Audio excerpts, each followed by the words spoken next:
Live on WFLA Now. Feel good and live your best life with Bloom Health Club. Here's Gayle Guyardo. Hello, everyone. Today we are talking relationships with the man who authored Kickass Husband, Winning at Life, Marriage and Sex, Matthew P. Hoffman. Matthew, welcome to Bloom. Love being on Bloom and hanging out with you guys. All right. And the Bloom Health Club, this is really exciting because you have already worked with our digital reporter and producer, right. Brody Waddell. You guys did an article. Tell us a little bit about the article. What was it called, Brody? It was about how to know if you're ready to get married. Yeah, we're going to get to that too a little bit later because it's going to be our opportunity, Matthew, to probe Brody and find out what's going on in his personal life. But let's talk about what you're an expert at, and that is relationships. You started a podcast with your wife, Kickass Nation, Couples Nation, and you talk to a lot of experts, and you have for many years now.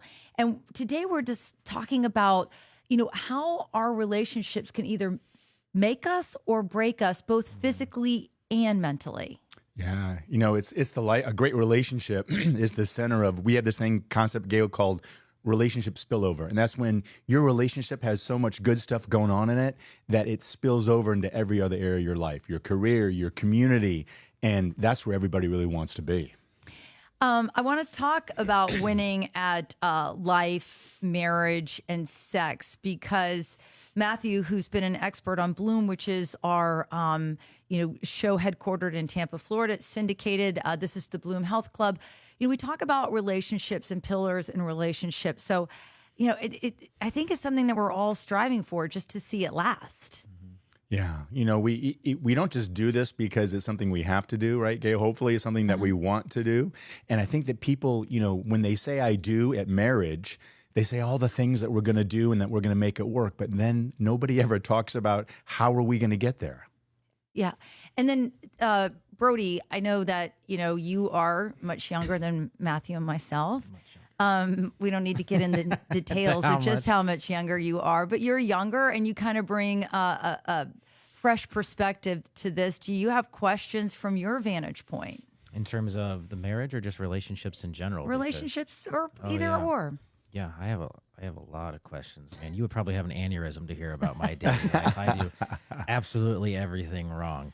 Well, first off, how do you know when you have even a good match in someone? I've found there's something interesting to me over time that I've realized. I can't remember who said it, but they said that people can hide who they are very well for the first 3 months of a relationship, sort of be on their best behavior. Have you found that to be the case, and why do we do that, and how can you see through that? I think it's everybody likes to make sure that they're putting their best foot forward. It's kind of like first date interview when you're in a new job. Everybody wants to be perceived as, intelligent and beautiful and like they're the one. And I think what comes out over time, Brody, in 2 months, 3 months, is people start to figure out who they are. And those feelings come out of what happened when they were kids or happened in a previous relationship. And when the truth comes out and you're sharing more from your heart is when things get more vulnerable and interesting, if you're willing to go there. But not everybody's willing to get deep. And I think that's why relationships can stay surfacey and stay on that same level, hey, nothing's changed in 3 months. I don't know much more about you. Yeah. Why don't I? And it's usually because people aren't willing to speak from their heart, scabs and all, good stuff and some of the challenges. So how do you take the deeper dive, like Brody's saying, where it takes the 3 months they can act, they can put on a good show, but if it stays surfacey for too long, could that be a red flag? For sure, because I don't know about you guys. But as you get more mature in dating, and Brody, you look like you're a mature young man, so I'm going to assume you are at that level in your life right now. You start to figure out what you want and what you need and what you like. And if after 3 months you're thinking, wow, I don't know this person any better, or I don't know anything about them, then you're going to be more reserved and not willing to share of yourself and be vulnerable, because no one wants to be vulnerable when they know they're not going to be cared for or respected, or when they're not going to get it back from the other person. Right. Yeah. So, isn't there something to be said though for trying to be on your best behavior sometimes? There's so many of us that have baggage or maybe mental illnesses with dating. How do you, my question is how can you pick up on that almost before you get in too deep?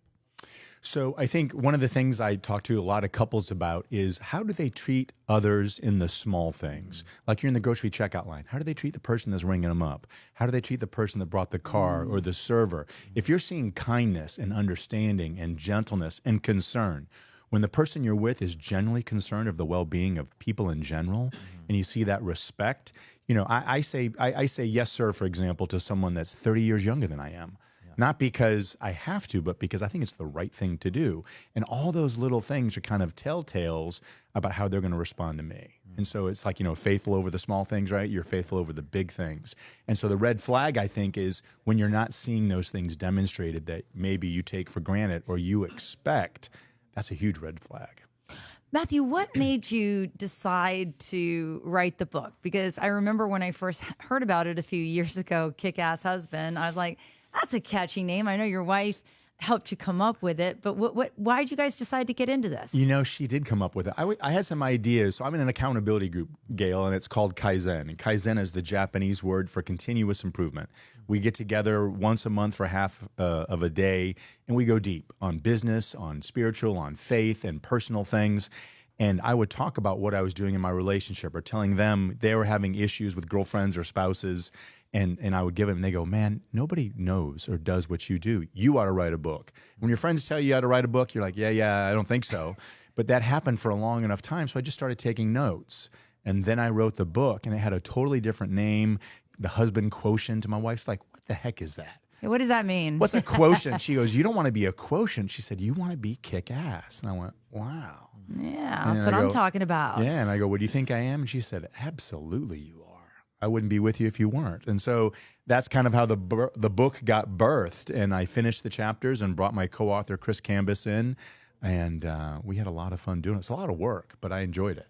Yeah, it sounds fun. And I know, Brody, you want to take a deep dive in because this is the platform here in the Bloom Health Club where we can get a little bit edgier. And you had a question, quite frankly, that I am very much looking forward to the answer to. And that is, what happens when libidos don't match up? And I thought it was interesting that you had this question because you're so young, and that I don't think that happens in the beginnings of relationships. But well, first off, is the old joke true that it falls off when you get married?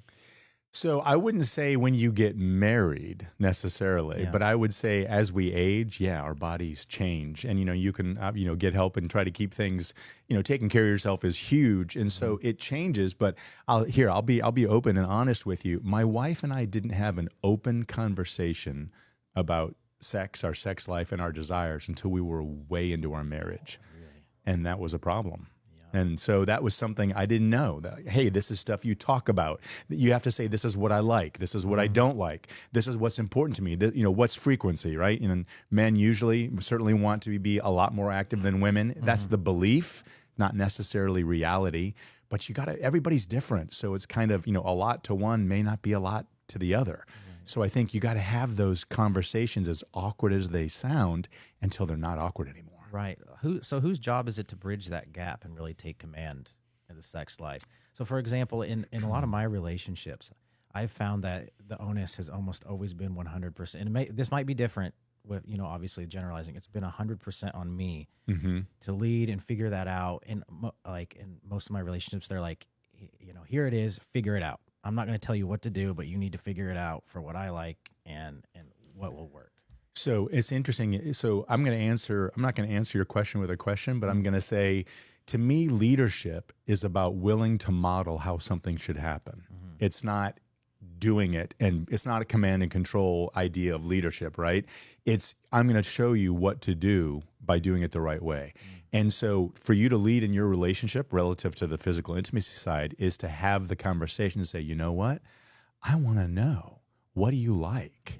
What's your most favorite? What just gets you the most excited? Or conversely, what do you hate? Because if you're doing something and approaching in a certain way that you think you're trying to be a mind reader, that never works.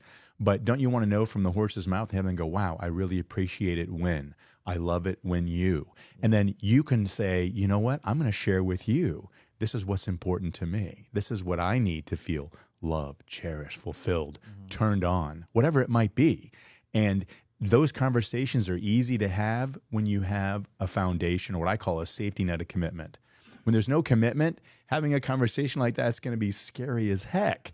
Because what if they don't receive it well? What if they don't love me? What if they turn tail and run the other way?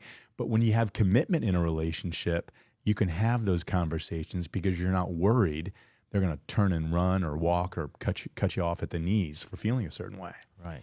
Yeah, but I'm going to take it now from the having been together with the same person for decades.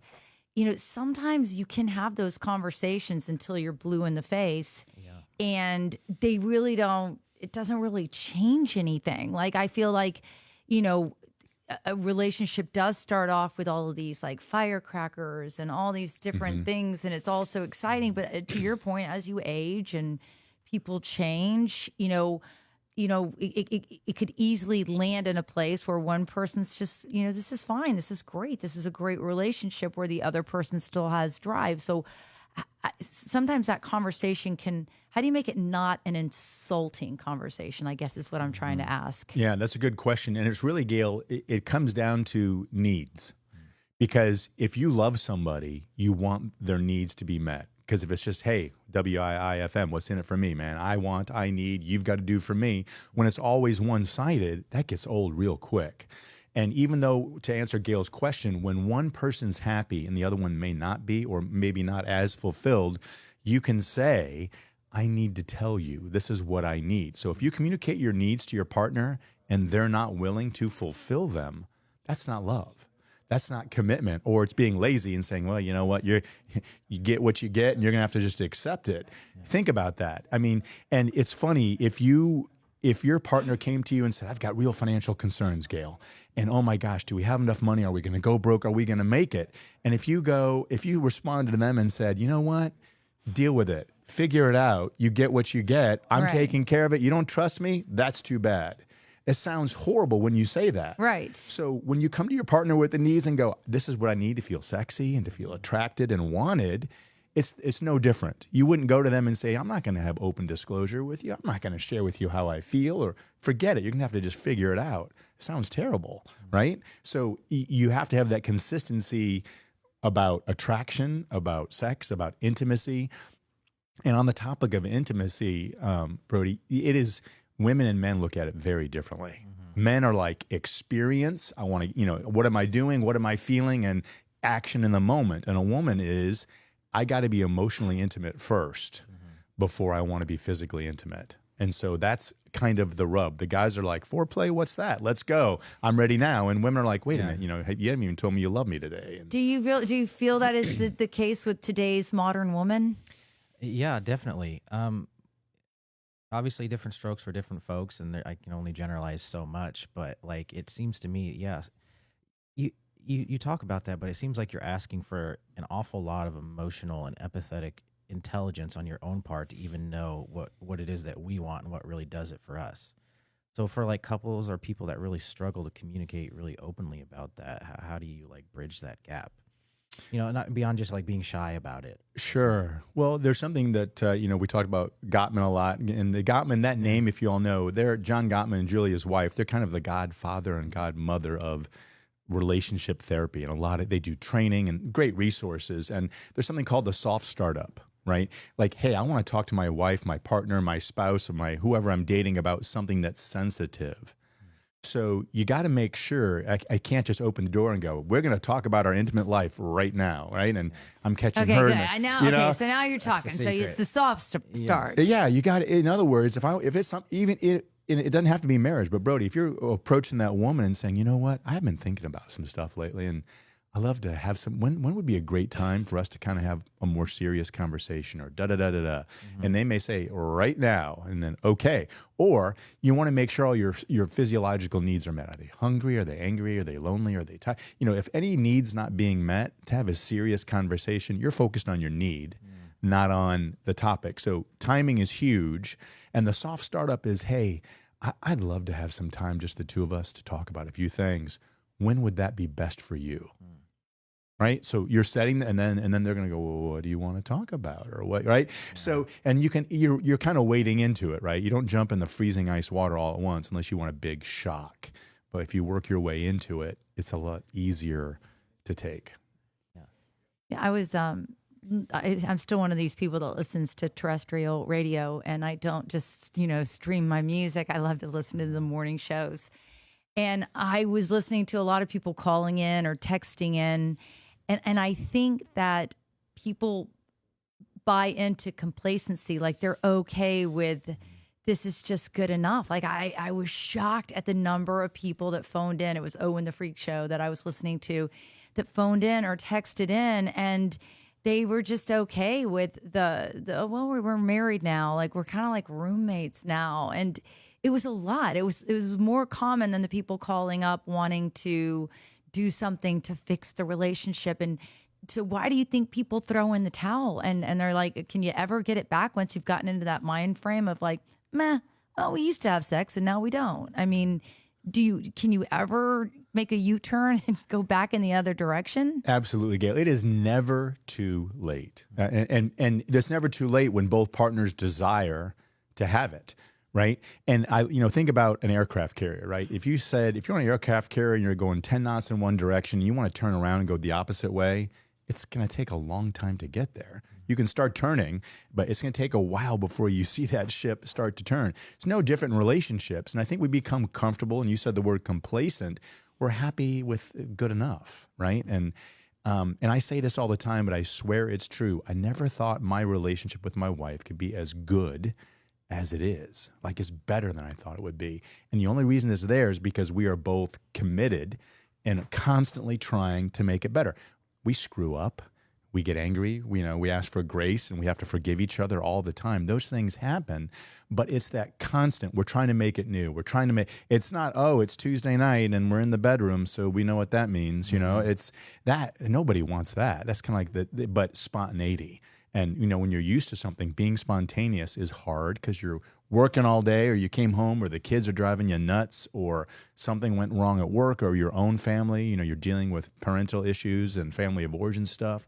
So it is easy to not resist and kind of go with the flow, but that's not a great flow to be in. So how do you deal with like differences in libido? Because I know that it fluctuates all the time, but there's some people that seem to be inherently lower libido and some that are higher libido. And I saw somewhere that it's a good question to ask right up front, like what is the amount that like a sort of like a number value that you need to assign to it that you would be happy with. And that people who are like low libido will be like, oh, just whatever, I go with the flow, like whatever's fine. But people who it matters more to can almost actually give you a number. If they really think about it, be like, you know what, actually I would like twice a week, once a week, a couple times a month. Yeah, absolutely. And that's desire, right? And that's kind of that, we talked about that communicating your desires earlier. I have a friend, he has a 48-hour rule with his wife. Like it's a minimum of every 48 hours. Really? In other words, it can't go more than 48. So, and because he has they're in their mid 30s and he has a very high libido and he's a physically fit guy, working out hard, big, whatever you want to call the reasons. But his wife knows that, right? And so he said, that's what I need. Now, if someone says I need a lot less, that's fine too. And there's a lot of things, I don't want to get into specifics, but there's a lot of things that partners with different levels of libido can do so they're both happy. That's interesting. I mean, it's interesting to hear you say that. The hard and fast rule, I kind of like that idea of just setting down your expectations. I mean, obviously if that person's sick or whatever, but I wonder about this being an issue because so many women are getting into hormone replenishment, as it were. They're realizing that walking around with low testosterone, low estrogen, low progesterone levels is not healthy. And, gone are the days of these weird synthetic drugs that were not good for women. Now they've done this bioidentical, and a lot of women are subscribing to this. We hear about it on our show all the time. And it does make me wonder what happens as you age, because to hear somebody your age say that someone doesn't have a libido or whatever, that would be shocking to me. But as you get older, testosterone levels drop, people aren't equal. So it sometimes it's a medical issue in addition to a desire issue. And I wonder like what happens with this lack of balance. Yeah. Well, it's important, intimacy is not perfunctory. It's not like, well, you do it because you have to. You should want to do it. I have a friend who's a doctor and he works with men and keeping them physically fit and health. He was 77, not the doctor, the man. And he said, you know what, doc, I got a problem. I need more testosterone. He said, why? He said, because we're not doing it 3 times a day like we used to. This is somebody in their 70s, and you're like, what? 3 times, And so he was like, okay, that's your goal. I'm going to try to help you get there. And they took the steps, and he came back a month later, and he said, man, we're back on normal pace. Life is good. So for him, that's normal. And for us, we're like, are you kidding me? That's crazy, right? So everybody has to find what they need. And if there's a huge discrepancy, it's more like, how are we going to get those needs met? Because here's the last thing I want to say, that I have to share with you is, intimacy and sex you want to have connected, eye to eye, face to face, not separate, not using an artificial sense, because having kids that have gone through this and grown up, I get concerned because everything is available whenever you want it, right? And what you bond with, what you have that experience with is what you bond with, what you're attracted to, and you don't want to become reliant on something other than your partner for intimacy and satisfaction. So having the personal nose-to-nose, eye-to-eye connection is huge. And that's something I learned later on as well, but constantly work to reinforce, to make sure that we are each other's only source and major source of that connection. So we're talking clearly, or are we talking about porn? Are we talking about how that dilutes relationships and marriages and sets up expectations that are not realistic? Absolutely. I mean, because that's how I feel. Oh, it's totally. First, porn is totally unrealistic, and there are no innocent players. I think, young kids probably don't realize that a majority of the men and women that are involved in that industry are not there because they want to be. Or because it's what they love. Some, I'm not saying they all hate it, but there's a lot of victims, and it's often human trafficking, it's often prostitution, it's often drug addiction. There's so many other things. It's not it's not somebody selling a hamburger on the corner that's trying to make a buck by selling it for $5 instead of for $2.50 at McDonald's, right? So I think it's a very pernicious thread that can weave through society, and it destroys relationships all the time. Because, like you said, Gayle, it's not realistic. It is so fantasy driven, and if you're expecting that, here's the danger, honey. How come you're not doing that for me? How come we don't? How come those things don't happen? I mean, I'm sure I sound like a prude over here, but I do have 4 daughters, and I am concerned of today's man because it is so you can just log on. It's so easy. It's free. Like, you don't have to go into some shady place and go through the Be Kind Rewind era of where you're seeking it out. You're bringing it home. It's an effort to get it. It's just right there. And I do worry, for adult women my age and their spouses. And I also worry about having 4 daughters and, men having such access to this. But that's probably for a whole another edition of the Bloom A lot of these Health women Club. are watching too. Like, I've been blown away by how many girls have Really? told me that Yeah, no, that's true. Yeah. Participated. That you're Are there's definitely right. things in that where you're like, well, that's pretty intense. Where to them is like what they want, if that makes sense. Without me being too specific, there's like some things where I'd be like, this is like I would not be cool with this, and then they're like, this is like part of like just like my toolbox. As in the toolbox to What they want oh. to get their satisfaction. Interesting. Yes. Yeah. Huh, If that's that makes interesting. sense. I guess, obviously it wouldn't be a multi-billion-dollar industry unless, if only guys were watching or viewing. I mean, it's obviously women too, but to your, let's go back to what you were saying. If it's always coming from an outside source, it's almost like if you have a cat feeder, the cat will become bonded to the feeder that gives the food, and and maybe it won't pay as much attention to the owner of the cat. I think the same can happen if you're always relying on some outside source, to get your thrills and chills. You lose sight of the person you're supposed to be connected with. Exactly. It's a substitution. I have a chapter in my book, No Substitutions, and it's not an easy thing to take, but you don't want to substitute intimacy with your partner with intimacy or closeness to something else. Anything. It could be alcohol, could be drugs, could be gambling, could be food, could be desserts, right? There's unhealthy extremes of a lot of activities, but you want to do stuff that draws you closer together. And, my wife and I tried stuff when we were younger that we thought was going to be sexy and cool, and we failed miserably. And it's very laughable now because we're like, remember when we tried? Oh, yeah, we're not doing that. Or maybe we did. We came back to it and tried something, right? Right. Yeah. So we laugh about those times, and that those are the connections and the things that we do. But I think going back to your question is, when you have different levels, or what do you do if somebody has more than you got to keep pursuing your partner. You got to keep dating them. I call it eternal woo, right? Yes. When you know what I mean when I say woo, you're going to woo somebody. Man, you got to be, flirting, texting, suggesting, touching. It's a ongoing. It doesn't just I got the prize, we're married, I can chill and do whatever I want now. You got to keep being pursued, and that's what keeps it exciting and not monotonous and fun, because you're talking about and suggesting and flirting with your wife or your partner. Right. Yeah. Let's talk about the article that you guys worked on together that's now on bloomtampabay.com. And I was joking in the planning meeting that I was going to razz Brody and ask if he was writing it for the readers and our viewers or if he was writing it for himself. But how to know when you're ready to say, I do. Yeah, it was just a subject that came up that was kind of funny. My girlfriend has made funny jokes about that before, too. I can't remember what I said to her, and she was like, you're asking for wife duties on a girlfriend's salary.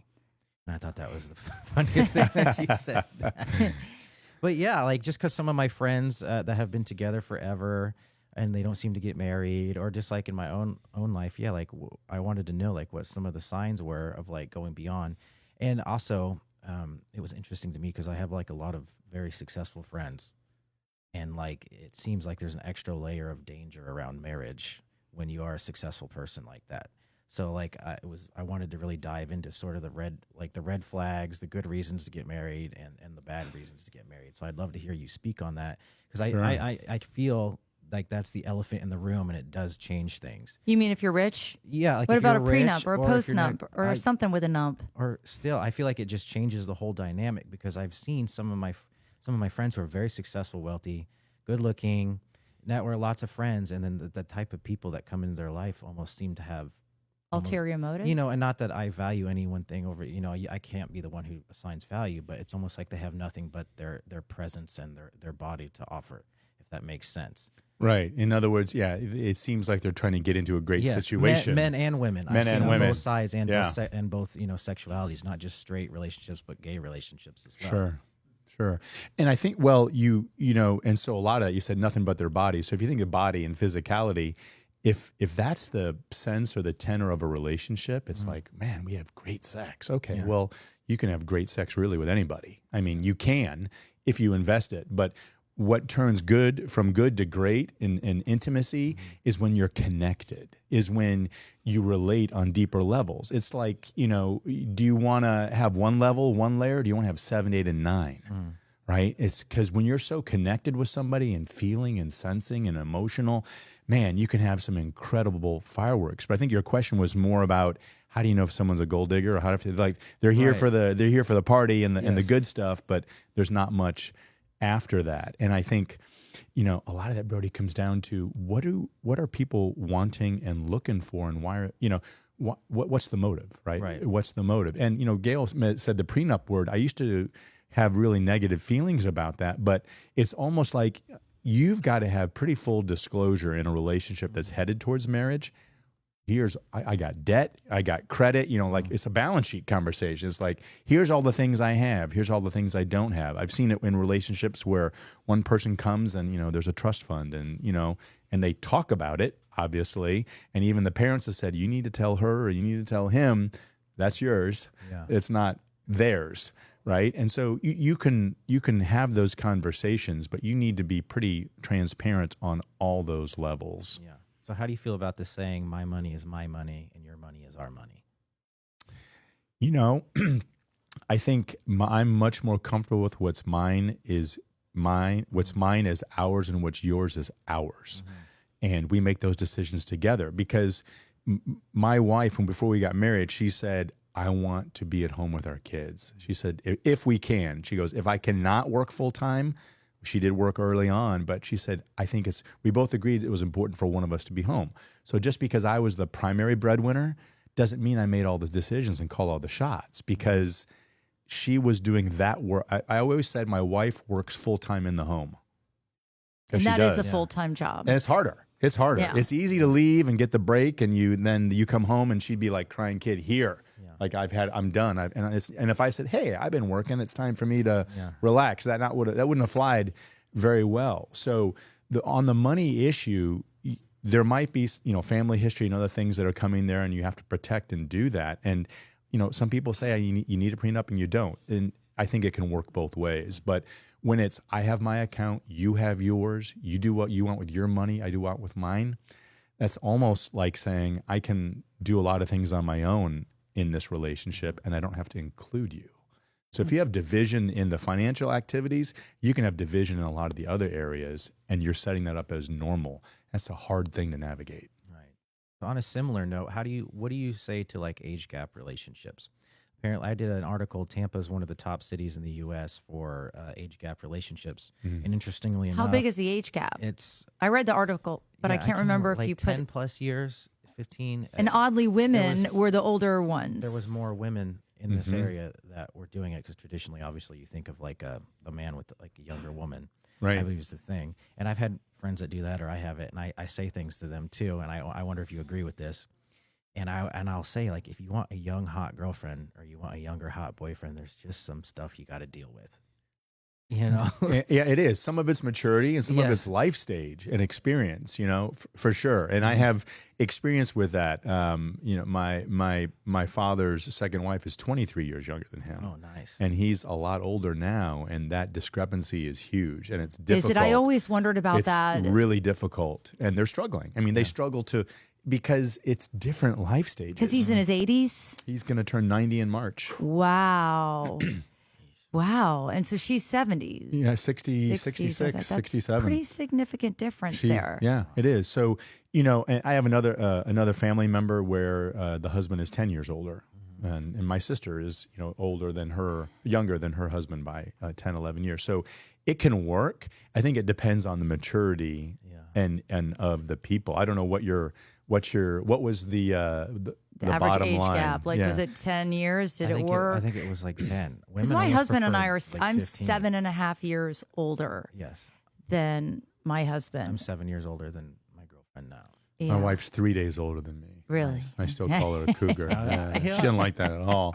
No. I don't know if I like the labels, because we don't have one for the guys. When guys like marry much younger, there's no nickname. When a girl marries younger, she's a cougar. Or, I've always felt like it's a social norm thing. It's like not normal for the woman to be the older one in relationships. It does catch people off guard, even though it's more common now. Yeah, for sure. I think part of that's just like when we sort of like achieve success along our journeys. You know what I mean? Like for men, we kind of have to establish ourselves more to be more attractive to like the type of women that we want. I don't know if you agree with that, but just in the experience that I've seen, I've had like tremendously more success getting what I want at the older I've gotten, and the more that I've learned, and the more I can provide besides just being funny and good looking. If that Does makes that mean you're sense. ready to get married? I don't know about all that, but I was just waiting for the moment to put you on the spot. I'm just messing with you, Brody. I think it's funny too, but that just seems like so far off, such an impossibility to me. Really? I feel like a lot of people in my age range think the same thing about it. That marriage and having kids just seems like such a far-fetched dream. It does, so to because speak. kids are so expensive. Well, yeah, because they're so expensive, and just like the dating culture these days. You guys Tell me, fill us in. What you guys is have the been out of dating the game for culture? a while, Yeah, but I've been it's out of the so- game it's for so 2 different decades. now. Yeah. People just are like over the littlest things. There's almost like too much choice, and the way you go about it now, it's just like, and like you said, like communicating. People just don't really communicate. They just are willing to cut and run instead of like work through things. I mean, what he's saying is really, really interesting, because I think, you've got a key demo audience, and, even if you're working with people in their mid 30s and up, it's different. Mm-hmm. I mean, maybe it is, maybe it isn't. I mean, maybe no matter what age you are, you're online, you're, swiping right or swiping left or whichever way you're supposed to swipe. I mean, it is different. And you do hear of a lot of guys or couples just not knowing how to move forward with their relationships. Yeah, I think that the forever word, if I looked at you, I was going to ask you a question and say, do you ever think you could say to somebody, I'm going to be with you forever? Yeah, sounds crazy. Probably scares the bejesus out of I'd you. like to, but it just seems like. Do you want to have kids? I mean, do you see that, or is it just that? Is it unattainable because you're looking at it from a spreadsheet, dollars and cents, or is it or just scares you in general? I think both, and then you also like have to be with someone where you're like, you could be like the mother of my children too. And then like you worry about that. Like there's so many of us that are dealing with our own thing that it's just, like it seems like, cause like my parents were like, my mom had me when she was like 18, so I've already beat her by like a lot. And my grandma had my mom at like 16. Right. That just seems so crazy now. Right.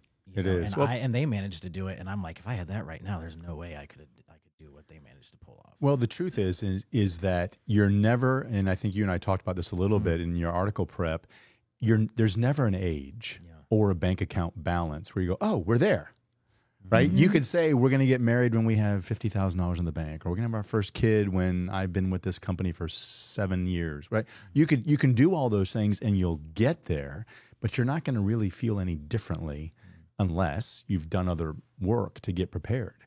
So there's no, and the question is, you got to kind of, I think being a parent, Gayle, I'm sure you would agree, is you have to get comfortable with uncertainty. Yeah, you do. Because I would like to have been like your situation where I could have stayed home and, raised the kids. That just wasn't an option. So I think that did I go into it thinking I can't, this is going to be really hard 4 kids later. And I'm sure there's things I wish I could have done differently, but you eventually you figure it out. I mean, you do, you get in the trenches and you find ways to make it work. And if you love your family, it's almost like that's your inspiration to keep on chugging. And I think I love what Gayle said. She said, get in the trenches. And I talk about that all the time. It's like the person that you're going to be with is the person that you want to be in the foxhole with because they're here, they're with me, they're listening, they got my back. Like if we got to charge the hill, they're either in front of me with a shield or they're behind me pushing me, right? It's the person that I don't want to say go to war. That's not always a great analogy, but someone who's willing to be in the worst of it. Yeah. And they're not going to leave you. And you know that. Because those times are going to be there. And when you get married, it's the wedding and it's all, right. You don't think about when it's going to be horrible and tough and challenging.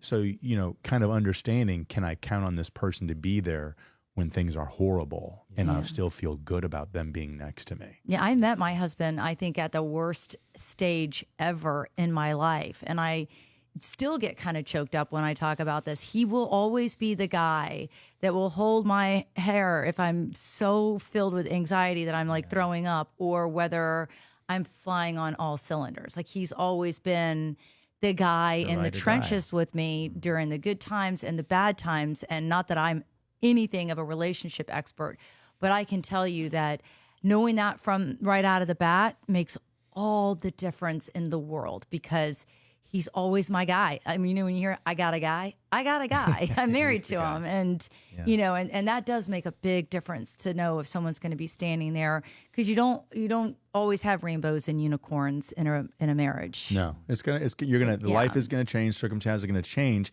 but the knowledge, and I think we've reached the relationship, Brody, that I want everybody. The reason I do what I do is I want to help every relationship, every couple get to the point where they go, I know they're going to be there for me. It's the commitment's not even a question. I don't doubt. I don't wake up and go, man, is she going to be with me another day, another week, another month, another year? Yeah. It's totally off the table because she's demonstrated time and time again.